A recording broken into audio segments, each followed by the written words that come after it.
নমস্কার, কেমন আছেন সবাই? সৌভাগ্য প্রাপ্তি চ্যানেলে আপনাদের সকলকে আরও একবার অনেক অনেক স্বাগত।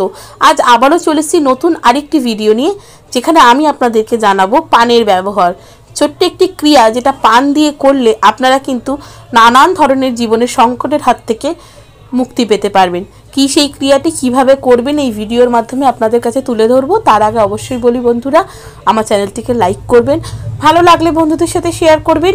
এই সংক্রান্ত কোনো জিজ্ঞাসা থাকলে অবশ্যই কমেন্ট বক্সে এসে জিজ্ঞেস করতে পারেন।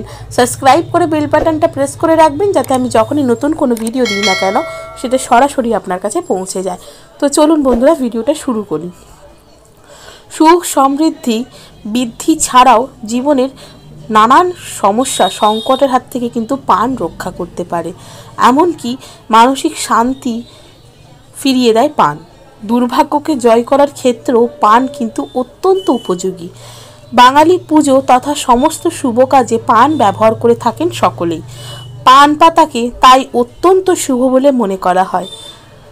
তাই যাদের বাড়িতে পান গাছ রয়েছে তারা কিন্তু অনেক সযত্নে এবং সূক্ষ্মভাবে পানকে যত্ন করে বড় করে তোলেন তার গাছটিকে। পান পাতা যেমন অনেক মানুষের খানও, তেমনই জ্যোতিষে এর কিন্তু অপরিসীম ব্যবহার। সৌভাগ্যের দরজা খুলে দিতে প্রচণ্ড পরিমাণে সাহায্য করে পান। সুখ সমৃদ্ধি তো পাওয়াই যায়, সাথে দুর্ভাগ্যকেও জয় করে ওঠা যায় এই পানের উপায় দ্বারা। তার জন্য যেটি আপনাদেরকে করতে হবে সেটি হচ্ছে 7টা বোটাযুক্ত নিখুঁত পান পাতা নেবেন এবং নেবেন একটি কড়ি, একটা টাকা কয়েন, একটা সুপারি এবং একটা যে কোনো মিষ্টি, যেটা আপনাদের ইচ্ছে সেই মিষ্টি পান পাতার উপরে রেখে যাকে আপনি নিজের ইষ্ট মনে করেন তাকে স্মরণ করে এবং নিজের যে বিপদটা, যাতে সেই বিপদটা আপনি কাটিয়ে উঠতে পারেন, সেই বিপদটার হাত থেকে যাতে আপনি রেহাই পান, সেই কামনা করে এই জিনিসটি যে কোনো মন্দিরে দান করুন। এতে জীবনের প্রায় সব বাধাই খুব দ্রুত দূর হয়ে যায়। আরেকটি হচ্ছে একটা সাদা কাপড়ের ওপরে স্বস্তিক চিহ্ন এঁকে তার উপরে পুজোয় ব্যবহার করা, পুজোতে ব্যবহার হয়ে গেছে এরম একটা পান, সামান্য আতপ চাল, অল্প কাঁচা হলুদ একসঙ্গে বেঁধে বাড়ির প্রধান দরজার মাথার উপরে ঝুলিয়ে রাখুন।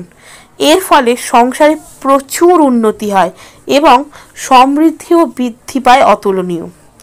বৃহস্পতিবার লক্ষ্মী পুজোয় ব্যবহার করা পান ক্যাশ বাক্সে বা টাকা রাখার যে কোনো জায়গায় রাখলেই আর্থিক উন্নতি কিন্তু দ্বিগুণ হয়। পুজোয় ব্যবহার করা পান, একটা সুপারি, কিছুটা আতপ চাল এবং কাঁচা হলুদ একসঙ্গে সবুজ বা হলুদ রঙের কাপড়ে বেঁধে ব্যবসার যে স্থানে আপনি টাকা রাখেন সেইখানে রাখলে ব্যবসাতেও কিন্তু ভীষণ দ্রুত উন্নতি ঘটে। একটা পানের ওপরে 7টা সিঁদুরের ফোঁটা দিয়ে তার উপরে গণেশের ছবি আঁকা রূপোর কয়েন রেখে পুজো করলেও গণপতির বিশেষ আশীর্বাদ লাভ করা যায়। এটিও কিন্তু অনেক শুভ ফল দেয় জীবনে। বুধবার সম্ভব হলে যে কোনো পরিচিত ব্যক্তিকে পান খাওয়ান, খুব শুভ ফল পাওয়া যায় এতে করে। সে অনেক সময় এমন দেখা যাবে যে তাকে পান খেতে দিলে সে কিন্তু না বলবে, নিতে অস্বীকার করবে। তাই অবশ্যই সেই রকম মানুষকেই পানটা দেবেন যাদের পানের প্রতি আগ্রহ আছে। আপনি দিতে গেলে সে কিন্তু যাতে একটা কথাতে, আপনার একবার বলাতেই সেই পানটা খেতে রাজি হয়। কারণ আপনি যখন পান দিতে যাবেন, সে যদি বলেন আমি পান খাই না, আমি পান নেব না, তাহলে কিন্তু আপনি যে মনস্কামনাটা নিয়ে যে বিপত্তার হাত থেকে রক্ষা পেতে ক্রিয়াটি করছেন সেটি কিন্তু বাধা পড়ে যাবে। তাই চেষ্টা করবেন নিজের বিপদ থেকে উতরাতে পান বুধবার দিন যাকেই খাওয়াবেন সে যেন পানের প্রতি আকর্ষণ দেখায়, সে যাতে পান খায় এরকম কোনো ব্যক্তিকেই কিন্তু পান খাওয়াবেন। তো কেমন লাগলো বন্ধুরা আমার এই ভিডিওটা? অবশ্যই আমাকে কমেন্ট করে জানাবেন। সুস্থ থাকবেন, ভালো থাকবেন, দেখা হবে নতুন আরেকটি ভিডিওতে।